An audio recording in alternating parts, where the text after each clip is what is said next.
I watched every Diary of a Wimpy Kid movie, and boy was it interesting. The first trilogy of Wimpy Kid movies we all know are great. They have great performances, great comedic timing, and they are very relatable. But what you might not be aware of is the 4 other Wimpy Kid movies. These movies are just plain bad. They don't feel like you're even watching a real movie. And I made the mistake of watching the original trilogy first, and then I had to suffer through all 4 of these terrible movies back to back to back to back. Next video, I am definitely making sure that I don't leave all of the bad movies to last, because boy, did that leave a sour taste in my mouth. Diary of a Wimpy Kid is a franchise that means a lot to people my age, and it has had a lasting impact on the older Gen Z and young millennials humor. To this point, if you are my age, born in the early 2000s, you don't have to look very far on social media to see the terrible yet kind of funny fan fiction that the series has inspired. I think the series has had the impact it has because of the great balance of relatability and humor. The author of the book series, Jeff Kinney, has a way of writing Greg to be a bit of a narcissist, but the series takes the same approach as The Office with Michael Scott, in that it gives little redemptions to Greg that keep the readers rooting for him. This video is similar to my Cars video in how I made a rating system specifically for the Diary of a Wimpy Kid movies. It's called the Wimpiness Scale. The Wimpiness Scale rates the movies on their comedy and relatability, because when the series is at its best, it has top-notch comedy and very relatable and realistic depictions of middle school dynamics. At its worst, it's a gross-out humor fest where I don't care at all about the characters. I do have to disclose that I was homeschooled from elementary school through middle school, but during middle school, I was always around other middle schoolers in church or our homeschool group, and I still experienced the awkwardness of being that age, so I still feel qualified to talk about the relatability of the franchise. Alright, let's get into the rating. I'll be rating them in order of worst rating on the Wimpiness Scale to the best. So with that being said, I'm starting this video talking about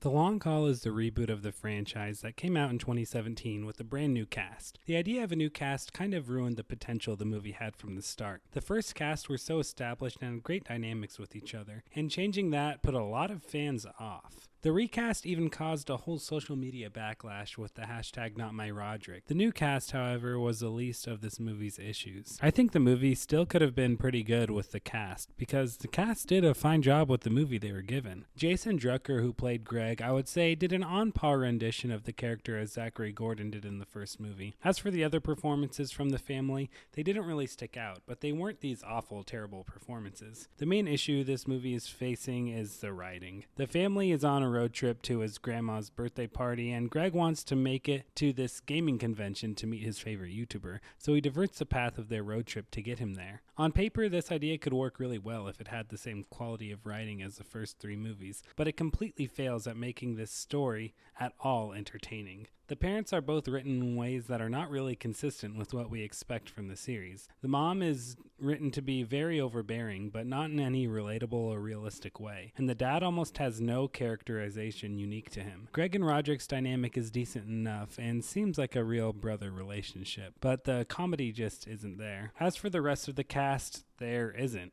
If you haven't watched this movie, you might be confused. What about Rowley, Shirag, Holly, Fregley, Patty Farrell, the rest of the Loaded Diaper Gang? Yeah, they just aren't in this movie. Rowley is in it for a little bit in the beginning of the movie before they leave for the road trip, but that's it. Because this movie takes place in a road trip, there is none of the middle school dynamic that the series is known for. Instead of finding humor out of the awkward situations middle schoolers end up in, the movie just goes for low-hanging bathroom and gross-out humor. The Long Haul doesn't even feel like you're watching a real movie, which I didn't realize was so hard to achieve when you are given money to make a movie. This movie quite literally does nothing that the series was known for up until that point, apart from maybe Greg and Rodrick's dynamic. On the Wimpiness scale, I'll give The Long Haul 2 terribly written scripts out of 10.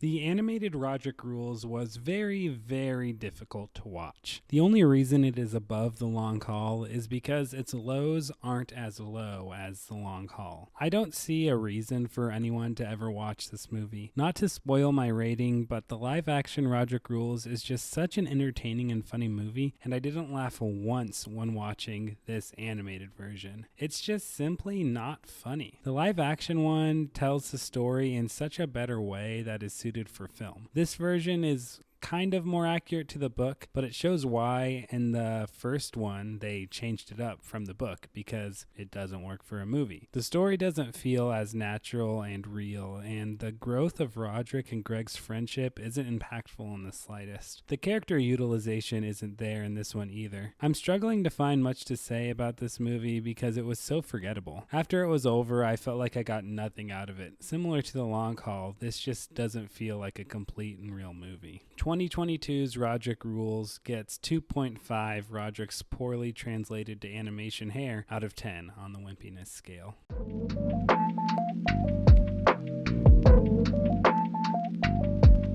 The first of the animated series is pretty bad. It made it above the animated Rodrick Rules mostly because I think the story of the first book translates better to film than Rodrick Rules does. It does the same thing where it's more book accurate, and it just so happens that the story of the first book fits better into a movie. The story of Greg and Rowley's friendship feels pretty natural and relatable, just again not done nearly as well as the live action version. The rest of the characters that are introduced don't do much, which was such a strong suit in the first 3 live action movies. It is 17 minutes shorter than Rodrick Rules, so it was less time having to look at the bizarre animation and watch this honestly boring movie. It really isn't funny at all either. Like the animated Rodrick Rules, I don't see why anyone would want to watch this one when the 2010 version exists. I didn't mention the animation in my rating of Rodrick Rules because I was already used to it by the time I watched that one. When I watched this one for the first time, it was hard for me to wrap my mind around the concept of the world that is implied. Is the movie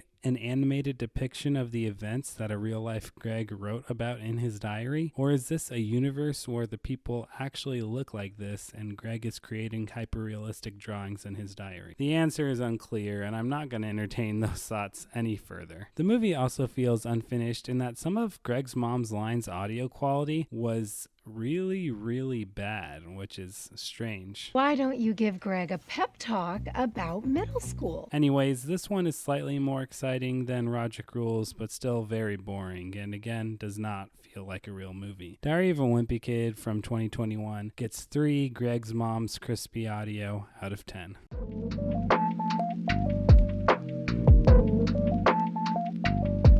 The latest entry into the animated series of Wimpy Kid movies, Cabin Fever, is the best by far. This one actually feels like a movie, and I got some real entertainment out of watching it. I watched it with my niece and nephew recently, and watching the movie with its actual target demographic definitely could have been a contributing factor to my enjoyment. Apart from that factor, Cabin Fever is the most unique out of the trilogy because it is on source material that hasn't been covered in the movies yet, and they actually wrote it to be a movie instead of just a simple sequence of events. Greg trying to be good for Christmas is a great angle to take. Each character has something to do in this one too that is unique to them and contributes to the story. Getting snowed into the house was a great way to let each family member have a role in the survival aspect. The mom and dad actually have unique characteristics in this one that set them apart from other characters. The snowplow driver was also a fun addition and played into a common family movie trope of kids being scared by an adult character, but then they actually turn out to be quite nice. Cabin Fever definitely had more relatability and actually functions as a movie. I wouldn't say it was very funny still, so I'm only going to give it 5 weird Christmas dolls out of 10.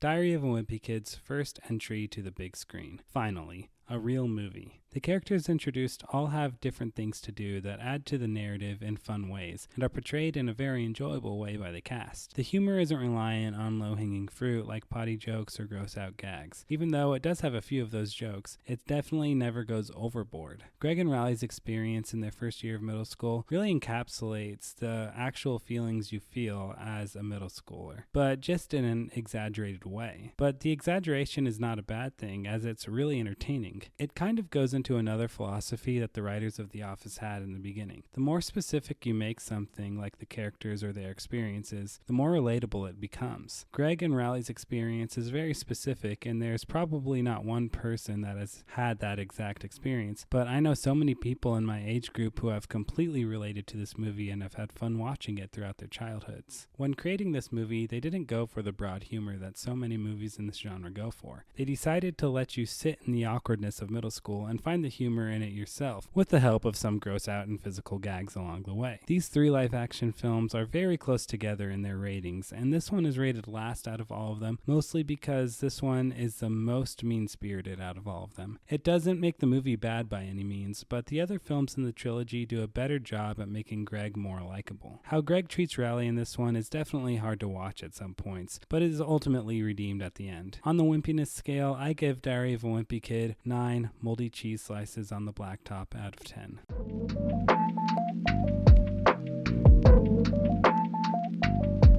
Dog Days is another funny and great addition to the franchise. It being the last of the trilogy does a good job at wrapping everything up with our characters.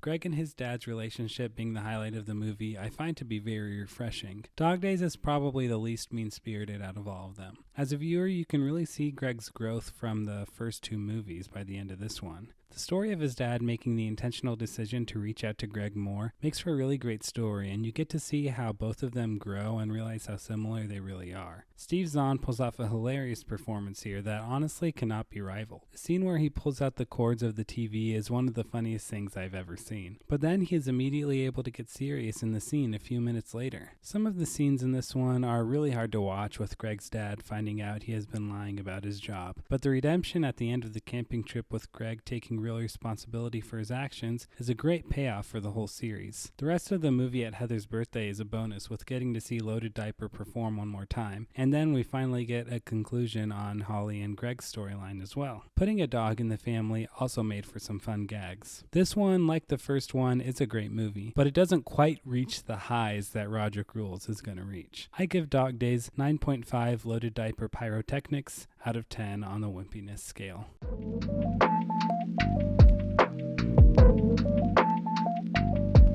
I don't think anyone who has seen these movies is surprised by this. Rodrick Rules is peak cinema, and no one can tell me otherwise. It is in my top 5 comedies of all time.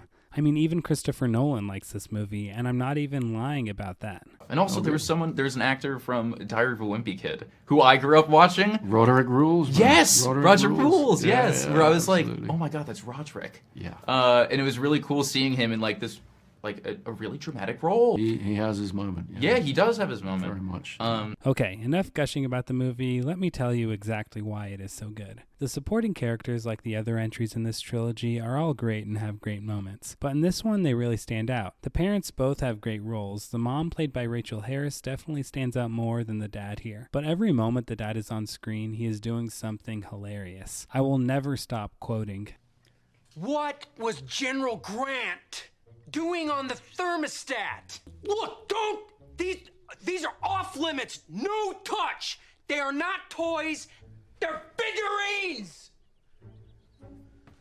I can't. The mom's role in wanting her sons to be close is really relatable and endearing to anyone who grew up with siblings, but also causes for some great comedy. The whole Mom Bucks plotline is really great, and then when her and Greg make the deal, as a viewer you completely buy these dynamics. All of the fellow middle schoolers have great moments as well, and many more scenes from the supporting cast that are both in the middle school and out. They all just elevate this one so much, but the center of the story and the best part of the movie altogether is Greg and Rodrick's dynamic. They went above and beyond to showcase the older sibling, younger sibling dynamic. And yes, an exaggerated way for the humor, but still very relatable. Every scene with Greg and Rodrick gets exactly what point they are wanting to make across. You never once doubt that these are brothers, and you never once doubt that they end up the way they end up in their friendship. Devin Bostick pulls out a great performance as Rodrick, and Zachary Gordon, of course, is great as Greg. As someone with a little brother and an older brother, this movie has a very special place in my heart, and I don't think I'll ever get tired of watching it. Also, the Loaded Diaper concert is one of the best movie concert scenes ever. To no one's surprise, Rodrick Rules gets 10 General Grant figurines out of 10 on the wimpiness scale. This movie has a perfect ratio of exaggeration for comedy to real relatability. Thank you so much for sticking around for the whole video. It really means a lot to me. I'm still trying to figure out how to fit YouTube into my schedule, and your guys' support really helps. If you liked this video and you made it all the way to the end, leave a like or comment how you rate the Wimpy Kid movies to let me know you made it. Alright, I'll see you guys next time.